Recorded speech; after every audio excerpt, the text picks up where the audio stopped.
Everybody, and welcome to the Schatz and Tanier NFL podcast, reviewing Week 8 in the NFL. It is October 30th, 2023. I am Aaron Schatz of FTNFantasy.com/DVOA.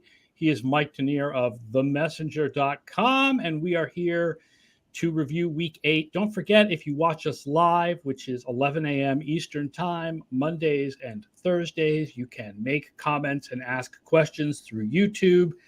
And then, of course, find us in your favorite podcast apps. And don't forget to rate the show and tell friends about the show and help us grow our audience to talk about the NFL. So I put out a poll last night on the X.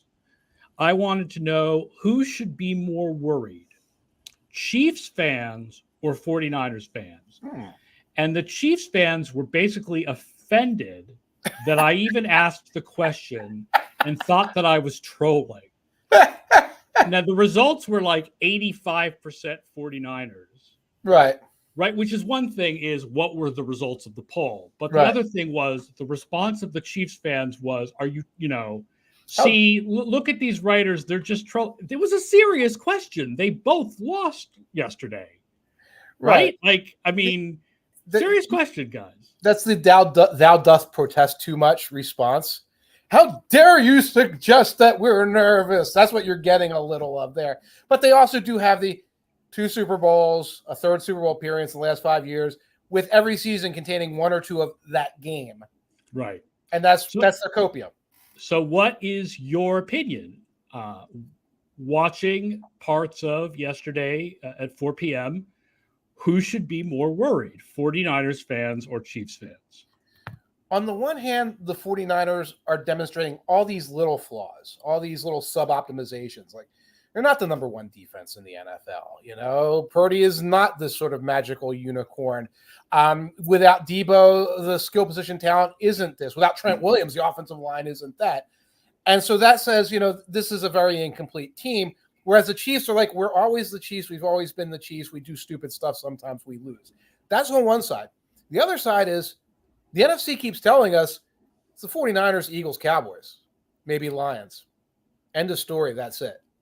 Whereas the AFC keeps telling us could be the Bills, could be the Dolphins, could be the Ravens now. The Bengals are working their way up. Who knows? Maybe Deshaun comes back. Who knows? Maybe Aaron Rodgers comes back. Jaguars are plucky. You can't be the semi-flawed, mistake-prone team in the AFC.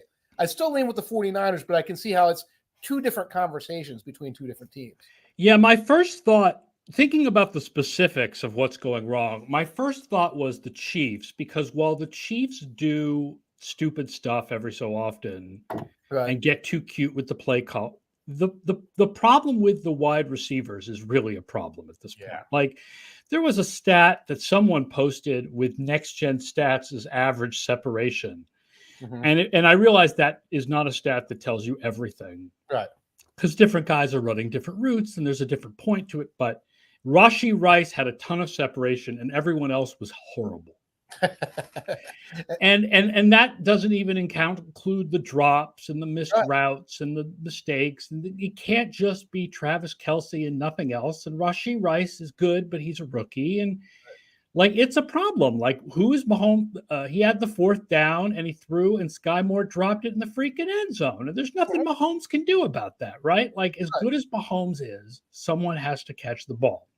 Right. Then I thought more about it, and I think that the 49ers is a little bit more of an issue. Debo will come back. Trent Williams will come back. I never thought Purdy was the greatest thing since sliced bread. So the fact that we've learned that he's not, in fact, the greatest thing since sliced bread does not destroy my prior. Right. Their defense has dropped from 5th to 16th in DVOA in 2 weeks. Wow. Like, that defense, and here's the thing, that defense is not struggling with injuries. It's the same guys, right? It's still Greenlaw and Warner, and it's still Bosa, and it's still Arik Armstead, and the problems in the secondary, cornerback being a weakness for them. Cornerback's always been a weakness for them, but they still have Charvarius Ward and they still have Hufanga, but they're not playing well. They're not playing well, which makes you wonder how much of it is scheming and do they miss D'Amico Ryans? And so I think I'm leaning a little bit when you add to that the fact that the Chiefs do always seem to have one of these games, although not against Denver, and it's really wild that Denver went from like the worst defense ever, shutting down the Chiefs twice in 3 weeks. Right. And people might say, well, that's because defense is less predictive than offense. But if that's true, what the heck is wrong with the Chiefs offense? Right? Shouldn't the Chiefs offense then just still be good because it's predictive? Right. I think I'm more worried about the 49ers than I am the Chiefs. Amazingly, the Chiefs are still in the top 5 in all 3 phases of the game, even after this loss, like barely. They're 5th in offense and 5th in defense. So it's like they're barely in the top 5 in all 3. And even though they had a muff punt, they also had a blocked kick. So the special teams. Right. I mean, the special teams had a bad game, but muffed punt, you don't lose that much value for in DVOA because usually you're going to recover a muffed punt. And so usually it's just, a punt just that the return gets 0 yards. So it's rare that you muff a punt and the other team recovers it. It's terrible, but it's mostly just. Well, it's like, and when you say, defensive less predictive, that speaks to the 49ers as well. Their defense could get better again, right? Like right. Or this could be a decline from this peak that was not sustainable. Right. Yeah. I agree with you about the AFC versus the NFC too, and especially with the Bengals. This was the game where Burrow looked healthy. Yes. The last couple games before this, people were like, oh, Burrow looks healthy, but the results were not there. The offense was not that efficient. This game, their offense was really good. Burrow, he still took a couple sacks, but he looked better in the pocket. He looked more mobile. This looked like the Bengals that we're used to. Setting up a really great game next week with the Bengals and the Bills.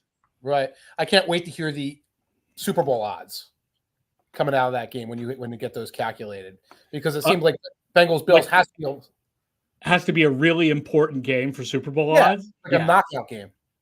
Yeah, okay. It's gonna. Yeah, I haven't run that yet, but it's gonna be a really big one. Right. Do you have some other thoughts from? I mean, Purdy. Like I said, I never thought he was the greatest thing ever. That interception he threw when he was trying to make something happen and he moved to his right, and like it was an RPO that didn't work, and then he threw it right to the linebacker for I can't remember which Bengals linebacker it was, but that was terrible. That was terrible. He was doing a lot to make things happen. And he got away with a couple of them, and like they were magical looking plays. Like there was a throw across his body to Kittle that's like you're not supposed to throw the ball that way. No, and then the touchdown afterwards, he kind of did almost the same thing. And it's almost impressive that like there's an element of an off structure part of his game. Now the problem is the off structure part of his game is very volatile. It's extremely volatile. So maybe that's something that develops, and he does turn into an average, whatever you want to call him, league quarterback, or maybe we're starting to see, this is the Garoppolo-like game manager who can still take this team a long way because Garoppolo did, but like is sort of. But when you get to those last couple of steps, they're two teams. There are going to be some struggles. Yeah, and with the Chiefs, I feel like I don't think we can just sit here anymore and depend on the fact that their offense is going to be number one. Right. Like I think the offensive problems are there, and they're there probably for the rest of the season. And the fact that the defense is so good this year makes up for that. Right. You have the Jets, the Steelers, and the Browns all trying to win with just the number one defense and nothing else. The 49ers can't put themselves in that category. No, but the Chiefs, I think their defense is still really good. The defense, I'm talking about the Chiefs defense being really good this year. And so their defense may not be as good as the Browns. Right. Or the Jets, but their offense is obviously a lot better. But I don't think this receiver problems are going to go away. I don't think so either. And remember, they're another team. They've got the Dolphins next week. Yep.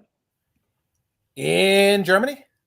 And someone was like, oh, Mahomes is going to be so angry. He's going to go crazy. Again, if the receivers can't catch the balls, it doesn't matter how good Mahomes is, right? Like there's got to be someone on the other side. And also there were a couple of sacks where Taylor and Smith just gave in.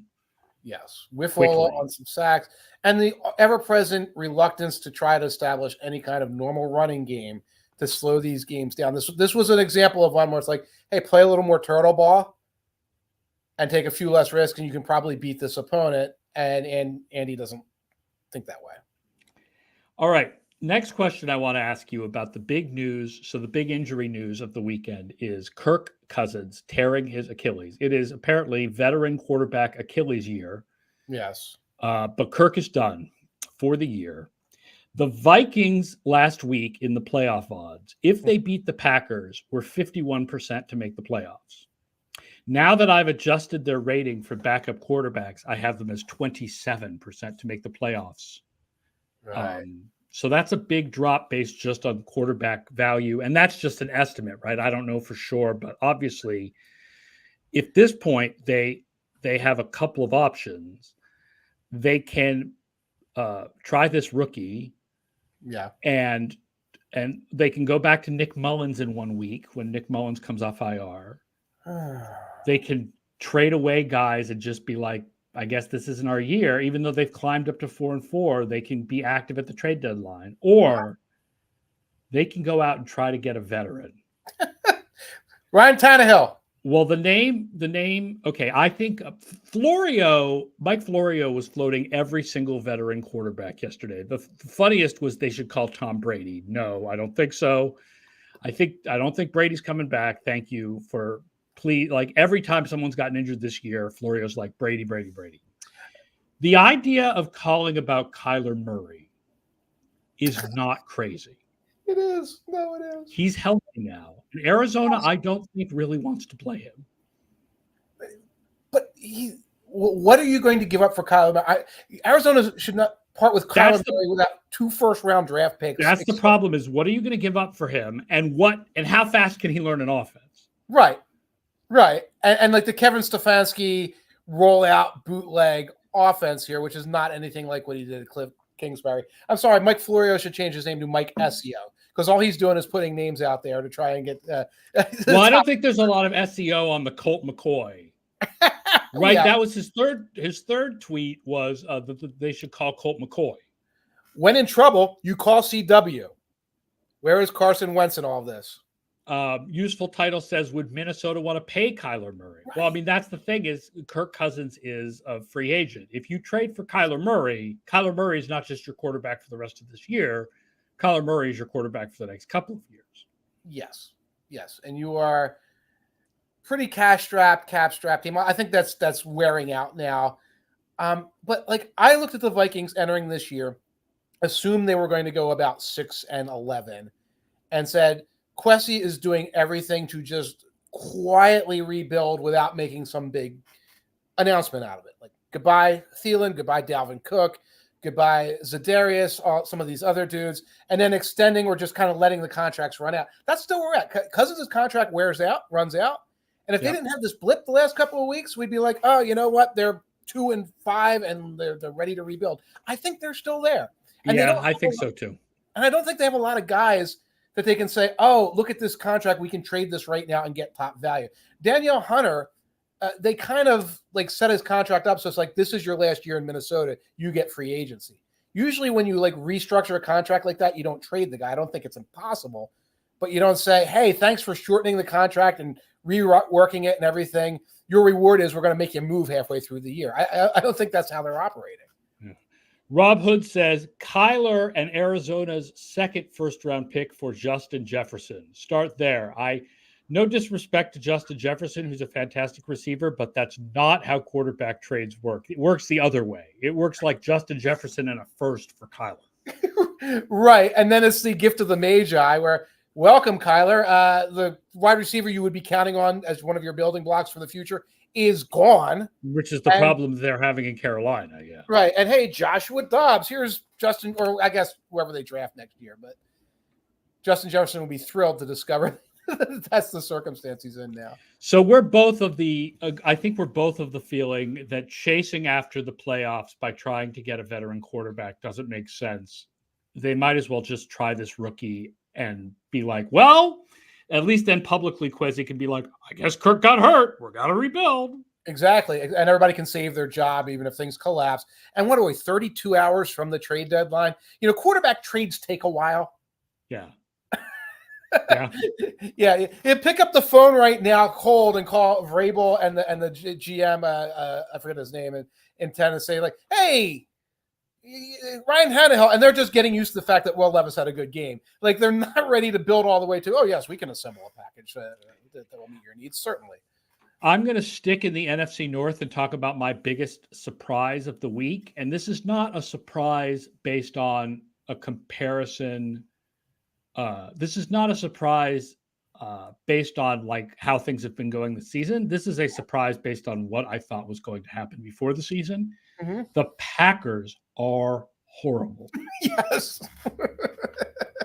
The Packers are terrible compared to preseason projections. And it's not just Jordan Love didn't work out, because we had Jordan Love kind of average. I was surprised that his projection came out, that their offensive projection came out so reasonable, but they're 21st on offense right now. The surprises are the running game is bad. Yep. And the defense is really bad. They are 28th on defense right now. Like, the Packers are a bad team, and it's not, oh, Jordan Love is bad. It's like the team is bad, and I'm surprised.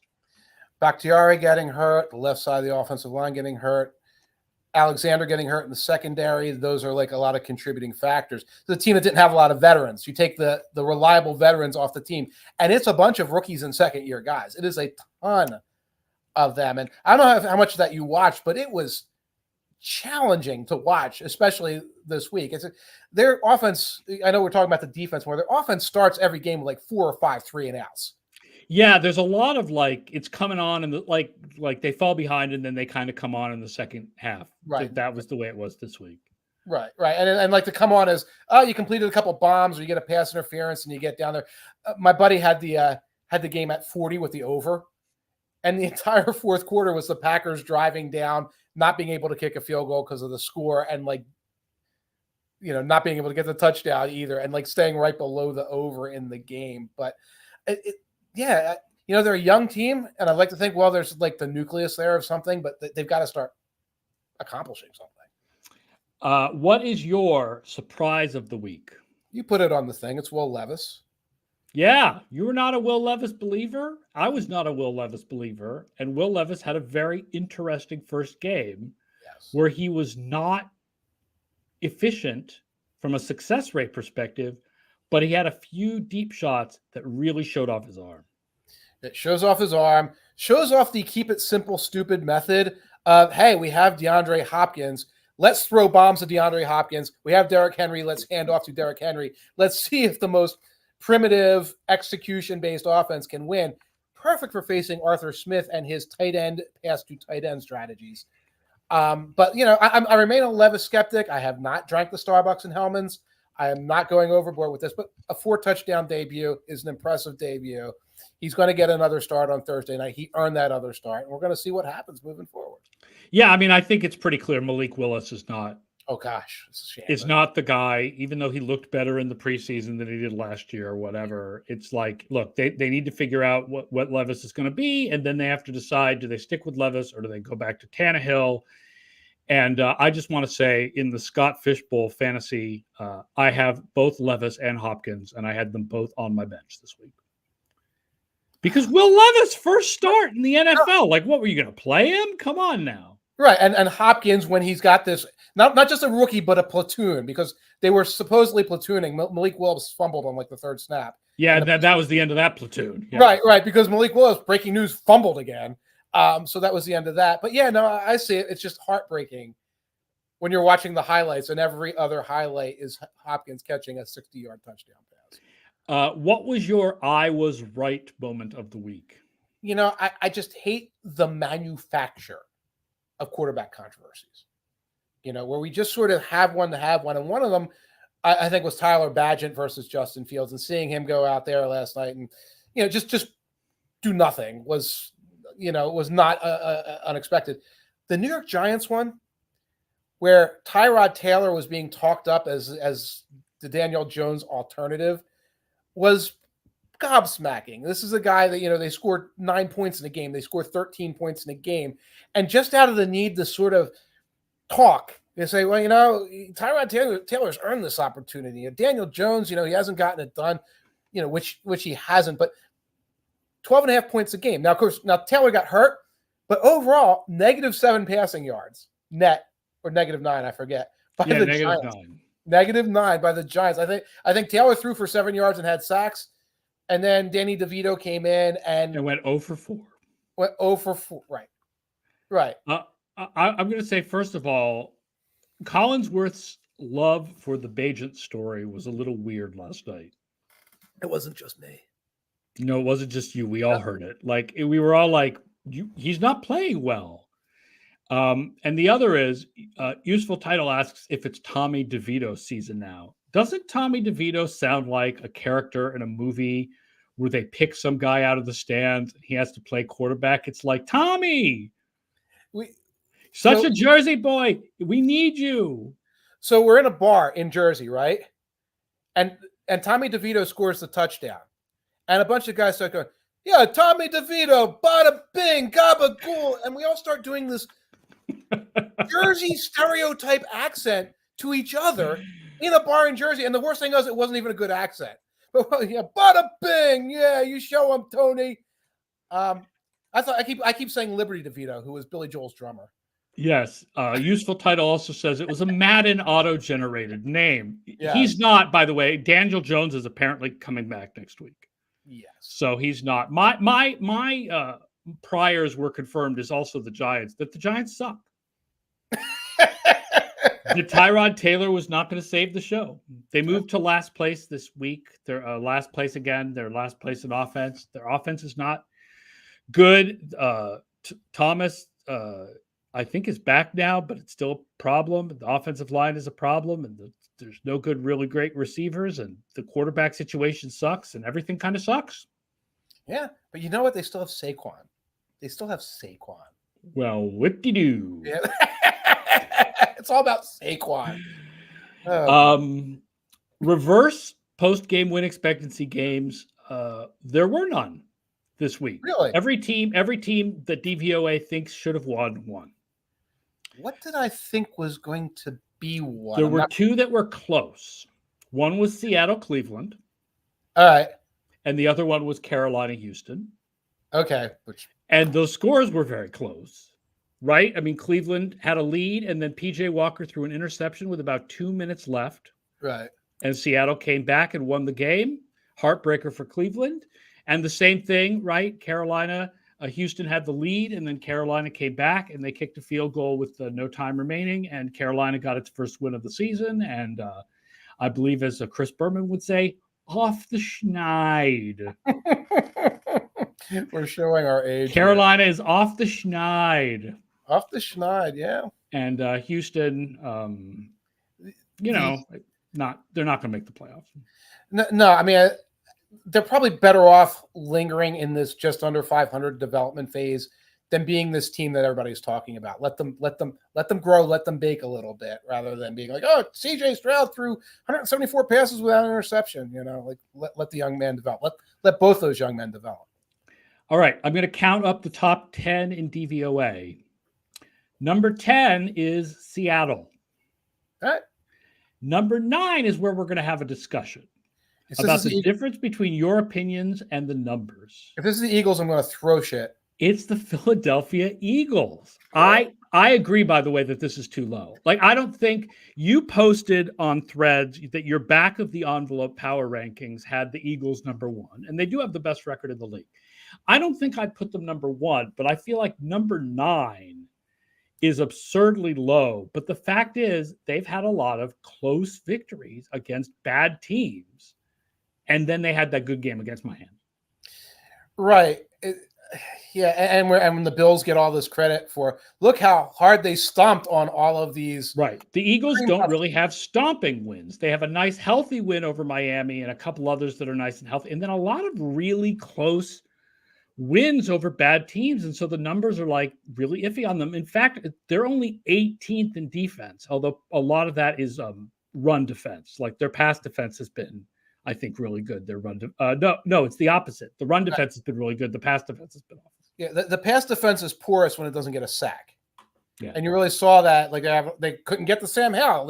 That was which is weird. New phenomenon. Well, there was a lot of quick passing early, and then there was a lot of max protect. And then at the end of the game, Bieniemy was out of tricks. and how he couldn't move the ball anymore except until garbage time. I can't shake the impression that there's a lot of like that fourth quarter drive when the Eagles are up by 2 scores and they give up a quick fourth quarter drive, and then they drive to the 10-yard line and kneel. And but the DVOA still gives them a lot of credit for driving to the 10, even though they don't get the last 10 yards of it. It does not only the touchdown that matters, it's the driving to the 10 that matters. Right. I mean, if they were 4th or something like that, like, yeah, I understand that because I see the flaws in the team. But 9th? Come on. Yeah, I think I would put them maybe 6th. If you look at the teams that I have, we'll go through them. But 8 is Dallas. I would put Philadelphia ahead of Dallas, but we're going to see this week because they play each other. 3 huge games this week. Number 7 is Jacksonville. I would put Philadelphia ahead of Jacksonville. Yeah. I mean, Jacksonville's defense, again, has another very strong game, and their offense has another game. Yeah, Lawrence had a really bad pick at one point. It was comical to watch. It was stunning how bad it was. But overall, it wasn't a horrible game. Number 6 is Detroit, and I think I would put Philadelphia ahead of Detroit. Right. Show me they have a win over the Chiefs, but right. But that was only by a point, and that was a few weeks ago, and let's see what happens. Right. Useful title points up. There's a big game for Jacksonville coming up this week. Who they got? So this week, there is a Bills and Bengals. Mm-hmm. There is Dolphins and Chiefs. There is Eagles and Cowboys. And then what is the Jacksonville game? They're on bye. They're on bye, man. Are you messing with us? I was going to say the other big game, at least as far as DVOA is concerned, is Seattle and Baltimore. Yeah, that's a good one. 49ers, he says. The 49ers play Jacksonville? No, this is a bye. No, it must be the week after. He's probably looking at the schedule and not looking at the bye week. Yeah. Then you have in DVOA the 5 teams that I think I would put ahead of Philadelphia. Okay. Number 5 is Miami. Fair. Number 4 is Kansas City. Fair. Number 3 is Buffalo. Blast that into the sun. Number 2 is San Francisco. Okay. And San Francisco, Buffalo, and Kansas City are very close together. Okay. And then there is a big gap. And then number 1 is Baltimore. Fascinating, right? Because I know that Kevin Cole's adjusted scores did not like Baltimore's win over Arizona. DVOA liked Baltimore's win over Arizona. Like, even though Arizona's not a good team, it felt like, Arizona had a couple of interceptions and Baltimore got some DPI yardage that sort of hit it. Mm-hmm. And Arizona doesn't get credit for the onside kick recovery because that's so random. And so DVOA is loving Baltimore right now. They're number 4 on offense and number 1 on defense. As impressed as I am by them, they do not look like a number 1. It doesn't feel like they should be. Like, I understand them being number 1. It doesn't feel like they should be that far ahead. And what I said on Twitter and Threads as a joke is, this means they'll lose next week because that's how this season has gone. Right. Jaguars 49ers is actually next, not this coming, not week 9. It's week 10. Right. Jaguars 49ers. So we'll see how good the Jaguars really are. So that's your DVOA top 10. So it's interesting. It will be interesting to see how predictive is it about Philadelphia. Yeah. Right. What does it mean that Philadelphia does not have the dominant wins?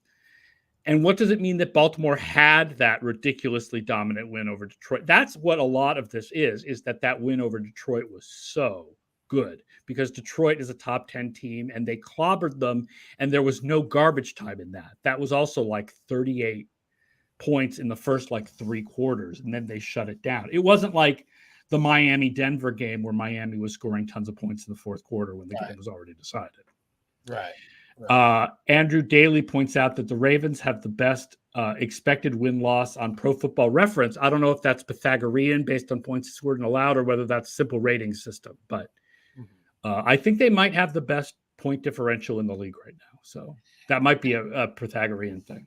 And if they only had half the drop passes against the Steelers, that would have been a win. That would have been a win too. Yeah. 7-1 team. But Aguilar, the target of all onside kicks for all eternity, in addition to his many other talents and others really made the Ravens look weak in that game.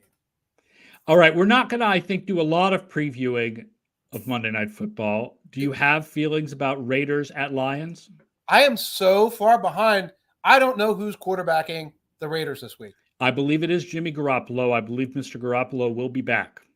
Mr. Garoppolo is back. It doesn't affect me either way. I like the Lions. I don't know if I love laying 7 points, but I like the Lions. Yeah, it's 7.5 last I saw. Yeah. It feels like it's a little much, but I think I would do it. Detroit is 6th right now in DVOA and Vegas is 30th. Yeah. And the one thing that the Raiders do is eat clock. Yeah. That's my worries with a touchdown. Yeah, you're trying to. Yeah, the idea that the Lions might only win by 7 just because the Raiders slow the game down a bit, and right. I didn't go looking for like interesting splits here because the Lions will just have to have a bad game to lose this. They're just the better team. My fear that like Josh McDaniels kicks a field goal to cover in the fourth quarter. like that's enough to steer me away from this game. If it was 5.5 or something like that, I'd be fine with it. But like, yeah, the final score was 28 to one of those games where they're losing by 10. This happened. This is how Baltimore blew the cover with Arizona, I believe, after the onside kick. They blew a cover against Arizona because Arizona needed 10, and so they went for the field goal first and then wanted to onside kick again and try Hail Mary. And so that, is a great way to backdoor cover. Yep. Blame Aguilar. All right. Like the worst part was if you had 9.5 on the Ravens, which our picks did, but it's not like I had any money on it, was that Arizona missed the 2-point conversion, right? Which kept the Ravens cover and then recovered the onside kick. Oh my God. I'm so glad I was just watching the 49ers Bengals game and getting my notes ready and didn't experience any of that. All right. Thanks, everybody, for watching and listening. Again, I'll remind you, we are doing this at 11 a.m. every Monday and Thursday, and that you want to tell your friends about the show and rate the podcast on your favorite podcast app so that folks find our show. Talk NFL with us. Thanks to everybody who made comments today. We'll be back Thursday morning. Enjoy Monday Night Football. I'm Aaron Schatz. He's Mike Tanier. So long, everybody. I have to find the thing that plays the music. Here's the music.